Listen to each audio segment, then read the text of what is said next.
저희가 원래 원주 지역 준비를 했는데 원주 지역은 내일 4시에 또 잠깐 원주 부동산 시장 분위기에 대해서 말씀드리고요.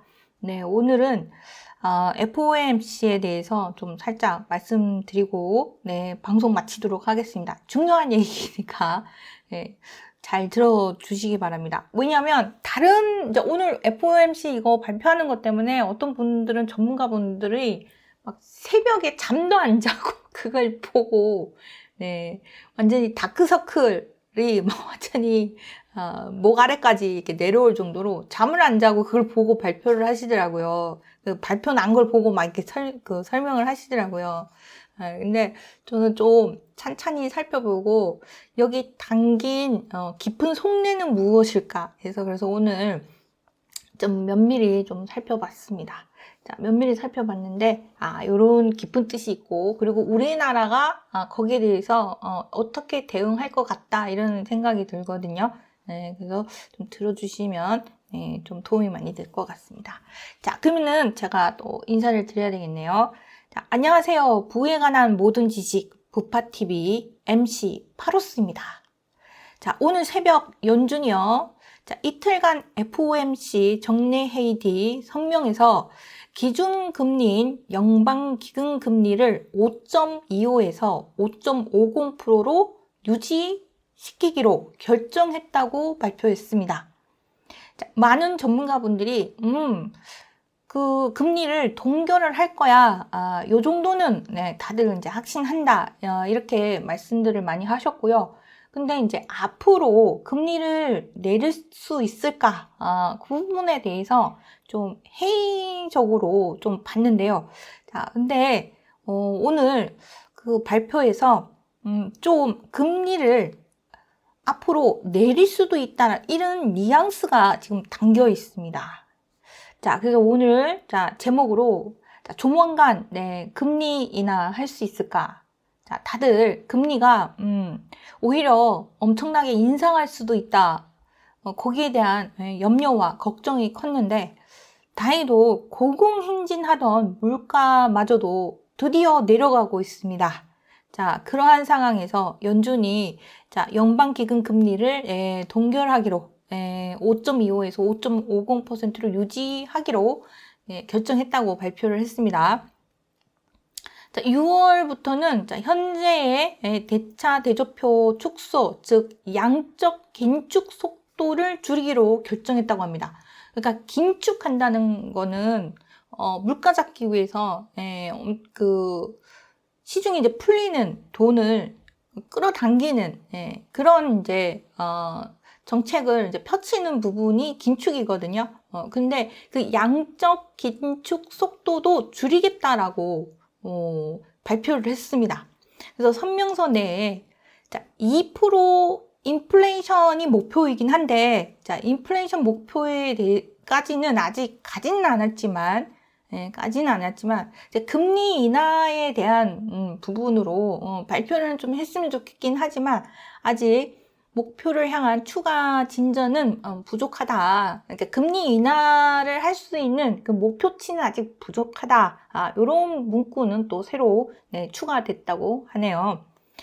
자, 그래서 기준금리에 대한 부분 우선은 이제 동결이 됐지만 금리가 인상될 수도 있어. 8%대까지도 인상할 수도 있어. 요런 내용이 나오다가 오늘 발표에서는 오히려 좀 매파적인 부분보다는 통화 완화 선호적인 그런 성명이었다. 이렇게 평가를 하고 있습니다. 그래서 5월 미국 연방공개시장위원회의 회의 결과가 매파가 아니라 통화 완화 선호인 비둘기로 평가되고 엔화 약세도 진정세를 찾으면서 환율을 끌어내리고 있다고 합니다. 2일 서울 외국한 증계에 따르면 이날 환율은 오후 1시 23분 기준 전 거래일 종가보다 5.2원 내린 1376.8원에 거래 중이고요. 자, 이날 환율은 역외 환율을 반영해 전거래일 종가보다 3.8원 내린 1378.2원에 개장했고, 이후 환율은 1380원 초반대로 올라 움직였으나 오전 10시 무렵부터 급격히 하락폭을 확대하기 시작해 1370원대로 내려왔고, 오전 11시 51분께는 1374.2원까지 내려왔고, 그리고 현재는 1370원 중반대에서 하락세를 이어가고 있다고 합니다. 그래서 그 환율이 너무 올라가고 있는 그런 부분에 대해서도 야, 우리나라 경제 큰일 난 거 아니냐, 이런 걱정이 컸는데 그 환율도 지금 내려가고 있는 그런 상황이라고 합니다. 자, 5월 FOMC 회의에서 제롬 파월 미국 연방준비제도 의장은 매파와 비둘기 발언을 섞었지만 전반적으로 예상보다 덜 매파적이었던 것으로 평가하고 있다고 하네요. 자, 이 파월 의장은 이번 FOMC에서 금리를 5.25에서 5.50%로 동결한 이후 열린 기자회견에서 경제 전망이 불확실하며 여전히 인플레이션 위험에 매우 주의를 기울이고 있다면서도 고용 시장이 예상과 달리 약해지면서 금리를 인하할 수 있다고 말했습니다. 드디어 이야기가 나옵니다. 자, 어제까지만 해도 많은 전문가 분들이 지금 미국의 고용 시장이 너무 타이트하고, 그래서 미국에서 연준에서 금리를 인하하려고 해도 이 물가 부분도 그렇고, 그리고 고용 시장이 너무 좋기 때문에 금리를 쉽게 내릴 수가 없다. 그래서 물가에 대한 그거가 잡히지 않고, 그리고 고용 시장이 계속 좋으면 오히려 금리를 더 인상시킬 수도 있다. 이런 내용이 좀 지배적이었거든요. 자, 근데 뚜껑을 열어보니 고용 시장이 예상과 달리 약해지면서 금리를 인하할 수 있다라고 말했습니다. 그래서 금리를 인하할 수 있다라는 이 이야기 나왔다는 것만으로도 대단히 큰 부분인 것 같습니다. 자, 파월의 발언이 비둘기로 평가되자 미국채 금리는 하락했고, 강달러화가 너무 심했는데 달러화는 소폭 약세로 돌아섰다고 합니다. 자, 금리 인하 그러면은 언제 할까? 자, 이런 부분 자, 당장은 어렵지만 9월께는 금리가 인하할 수도 있다라는 가능성이 지금 열린 거예요. 그리고 금리 인상도 인하도 아니다. 이런 내용에서 다행히도 금리 인상에 대한 부분에 대해서는 선을 그었기 때문에 우리나라 환율이 서서히 지금 하락하고 있습니다. 그리고 달러 약세는 앞으로 점진적으로 약세가 될 것으로 전망이 된다고 합니다. 자, 그래서 그동안 한 달 동안 거의 제가 여러 뉴스들을 보고 여러 전문가님들의 이야기를 들으면서 너무 이제 달러 강세가 계속 전반적으로 지배적일 거고, 그 다음에 금리 인상에 대한 염려가 너무 크다 보니까 마음 한구석에서는 빨리 금리 인하가 돼야 우리나라가 경제적으로 좀 괜찮을 텐데 이런 염려를 했었거든요. 근데 저도 안도감을 좀 느꼈습니다. 자, 이번 FOMC 연준이 매파 강도를 높이지 않으면서 시장에는 일시적 안도감이 생겼고, 자, 그리고 앞으로 물가, 고용, 소비 지표들을 주의 깊게 살펴보면서 향후 금리 인하 시점도 탐색할 예정이라고 합니다. 자, 우리나라도 마찬가지겠죠. 자, 연준이 이제 금리 부분에 대한 인하 가능성에 대해서 시사를 했기 때문에 우리나라도 면밀히 살펴서 주요국 금리 인하 시기 폭에 대한 불확실성이 여전하고, 중동 분쟁 전개 양상 등에 따른 변동성 확대 가능성을 배제할 수는 없다.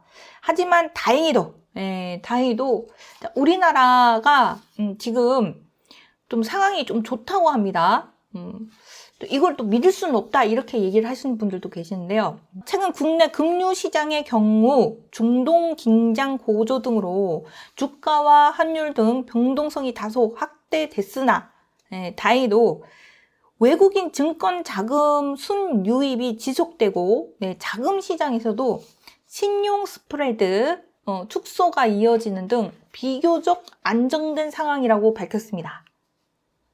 아마 오늘도 이런 뉴스가, 그러니까 이런 내용이 있음에도 불구하고 한쪽에서는 여전히 안 좋은 이야기를 할 거예요. 하지만,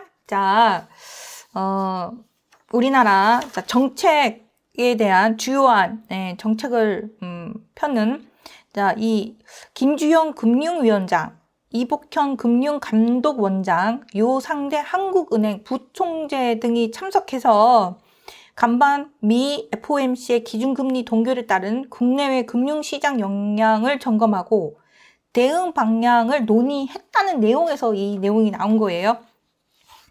그래서 지금 외국인 증권 자금 순유입이 지속되고 있고, 그리고 자금 시장에서도 신용 스프레드 축소가 이어지는 등 비교적 안정된 상황이라고 밝혔습니다. 자, 그리고 수출 호조세가 지속되고 있고, 그리고 내수도 반등하고 있어서 우리 경제의 펀더멘털이 견조하다는 점에서 그 금리에 따른 과도한 괴리한 과도한 시장 변동에는 가감한 시장 안정 조치를 시행하기로 의견을 같이 했다고 합니다. 자, 그래서 너무 변동폭이 크면은 좀 시장 안정 조치를 위해서 과감하게 좀 조치를 취하기로 한다고 합니다. 자, 여기서 이제 이분들이 모여서 회의를 했는데 그 회의에서 또 주요하게 말씀을 나눈 부분이 부동산 지금 프로젝트 파이낸싱 문제. 우리나라가 지금 금리나 환율 부분도 그렇긴 하지만 지금 크게 문제가 되고 있는 게 부동산 프로젝트 파이낸싱 부분이 좀 문제가 큰가 봅니다. 왜냐하면 이 PF 문제가 제대로 해결이 되지 않으면 이게 금융권에 번져서 이 은행들이 이제 넘어가게 되는 그런 초유의 사태가 벌어질 수 있기 때문에 그 프로젝트 파이낸싱 부분을 좀 차근차근 좀 해결을 해야 되는 그런 부분이 있거든요. 그래서 그 부분에 대해서 잠재 리스크 관리에 대해서 논의를 했다고 하네요. 그래서 최근 태용건설 워크아웃 과정에서 보여줬듯 질서 있는 연착륙의 일관된 기조하에 정상 사업장에는 자금이 원활히 공급될 수 있도록 하겠다고 하네요. 자, 그런데 우리나라가 지금 대체적으로 조금씩 분위기가 좋아지고 있는 이 상황에서 자, 우리나라도 이제 연준이 금리를 인하를 하면 우리나라도 금리를 인하를 하긴 할 텐데 우리나라도 이제 문제점이 있습니다. 뭐냐 하면 이제 두 가지가 있는데 바로 이제 물가, 우리나라 물가도 지금 상당히 높은 상황이고 그리고 얼마 전에 우리 과일 가격이 너무 높아서 그런 부분도 좀 문제가 됐잖아요.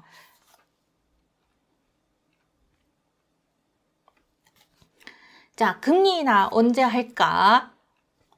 자, 보면 물가가 문제인데요. 우리나라도 자, 4월 물가 부분에 있어서 자, 살펴봤더니 지난 물가보다 지금 4월 물가가 2.9%, 그러니까 석 달 만에 2%대로 둔화되었다. 그래서 그 과일 가격이랑 그 농산물 가격이 되게 많이 지금 높은 상황이지만 그래도 4월 물가가 석 달 만에 2%대로 내려온 거, 이거는 또 좋은 현상인 것 같습니다.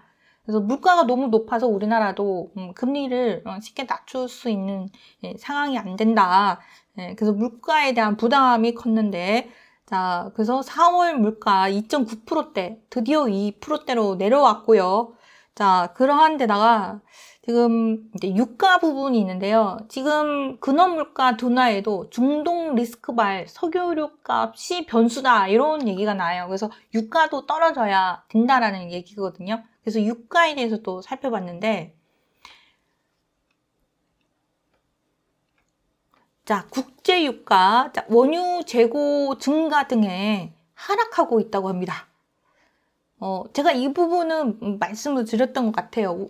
생각보다 그때 중동에서 이제 전쟁, 이스라엘하고 이란하고 막 이렇게 치고받고 싸울 때 그때 이제 갑자기 중동발 이제 원유 쇼크 오는 거 아니냐 뭐 이런 이제 걱정이 있을 때 우리나라는 생각보다 비축한 부분이 좀 있고 그리고 또한 이제 미국에서 많이 또 생산을 하고 자, 그런 부분이 있어서 원유 쇼크가 오지는 않을 것 같다. 유가 쇼크가 오지는 않을 것 같다. 이렇게 말씀드렸는데요.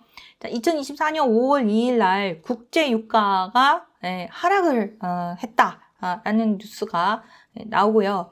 자, CNBC 등에 따르면 뉴욕 상업거래소에서 근원물인 6월 인도 서부 텍사스산 원유는 2.93달러로 3.58% 하락했다고 합니다. 자, 그래서 드디어 자, 배럴당 79달러로 마감을 해서 80달러 선을 밑돌았다고 합니다. 자, 이는 지난 3월 12일 이후 최저치 수준이라고 합니다. 자, 그래서 중동 전쟁 공포로 인해서 원래 최고치, 즉 86.91달러를 기록했던 4월에 비해서 9% 정도 떨어진 수준이라고 합니다. 그래서 이날 유가는 수요 부진 우려로 제가 여름 되면은 점점 날씨가 따뜻해지면 유가, 그러니까 이 석유 원유 쓰는 그 비율이 좀 줄어들 거다 이렇게 말씀드렸는데요. 자, 유가의 수요 부진 우려로 원유 비축량이 급증한 영향력을 받고 있다고 합니다. 자, 7월 인도분 브렌트유 가격이 2.89달러로 3.35% 떨어졌고요. 그래서 배럴당 83.44달러로 마감했다고 합니다. 자, 휘발유 수요가 그 4주째 떨어져가지고 이 정유업체 가동률도 하락하고 있고요. 그래서 휘발유 수요도 전년 같은 기간 대비 1.3% 하락했다고 합니다. 자, 이런 상황에서 또 전쟁이 그럼 다시 나면 또 그 원유 가격이 오를 수도 있지 않냐 이렇게 걱정할 수 있을 텐데요. 자, 지금 상황에서는 이스라엘과 팔레스타인 무장 정파 하마스 간의 휴전 협상이 추진되고 있다고 하네요. 근데 이제 이게 또 어긋나면 또 유가에 또 영향을 줄 수 있긴 하겠지만 우선은 지금 휴전 협상이 지금 추진되고 있다고 합니다. 자, 그래서 전반적으로 지표가 어떻게 가고 있냐면 금리는 내려갈 것 같다. 그러니까 원유도 원유 유가도 지금 떨어지고 있고 그리고 우리나라 물가조차도 3% 이하대로 지금 떨어졌고 자 그리고 연준에서도 자 금리 인상은 없을 거다라고 선을 그었고 물론 또 마음이 바뀔 수도 있어요. 또 바뀔 수도 있기 때문에 항상 지켜봐야 됩니다. 근데 금리 인하도 9월께는 좀 가능하지 않을까 이런 얘기가 나온 겁니다. 자 그렇다면 점차적으로 금리 인하에 대한 부분이 얘기가 나오면 이게 부동산 시장에도 영향이 끼치게 되거든요. 하지만 지금 대체적으로 오늘도 어떤 분이 부동산 지금 사면 안 된다 이런 얘기를 하시는 거를 이제 들었어요. 그게 뭐냐면 지금 사람이 아파트나 뭐 주택 등이 지금 매물이 지금 쌓여 있고 사려는 사람이 없다. 그래서 매물이 많이 쌓이고 있는 이런 상황이다 보니 부동산 가격이 급락할 수 있다. 이런 얘기가 나왔거든요. 근데 부동산 가격이 급락을 할 수도 있긴 하죠. 있긴 한데 근데 지금 사려는 사람이 없는 거에 또 많은 부분 차지하고 있는 게 지금 다주택자가 거의 집을 지금 살 수 있는 상황이 아닙니다. 첫 번째는 금리에 대한 부담이 있고, 자, 두 번째는 세금에 대한 부담이 있습니다. 근데 취득세 완화 부분, 종부세 완화시켜주겠다라는 발표가 있었는데 지금 아무것도 지금 변화된 상황이 아니다 보니까 지금 다주택자 분들이 주택을 추가적으로 지금 매입을 하고 있지 않아요. 그냥 다 지금 관망하고 있는 그런 상황입니다. 만약에 뭐 부동산 가격이 급락할 수도 있다라고 보시는 분도 계시긴 하겠지만 우선은 그 주택 거래가 잘 안 되고 있는 상황이고 거래가 지금 멈춰 있는 상황이고 그렇습니다. 실수요자분들이 이렇게 사시는 그런 곳도 있긴 하지만 이 부동산 거래가 활성화되기 위해서는 두 가지 요건이 지금 필요한 상황인데요. 첫 번째가 대출금리 인하입니다. 근데 금리 인하가 이게 될 가능성이 불투명했었거든요. 근데 지금 연준에서 금리 인하에 대한 얘기를 좀 했습니다. 안 할 수도 있지만, 네, 할 수도 있다. 이런 얘기가 나왔고, 인상은 아닐 거다라는 선을 그었다라는 거. 자, 그 부분이 좀 의미가 있고요.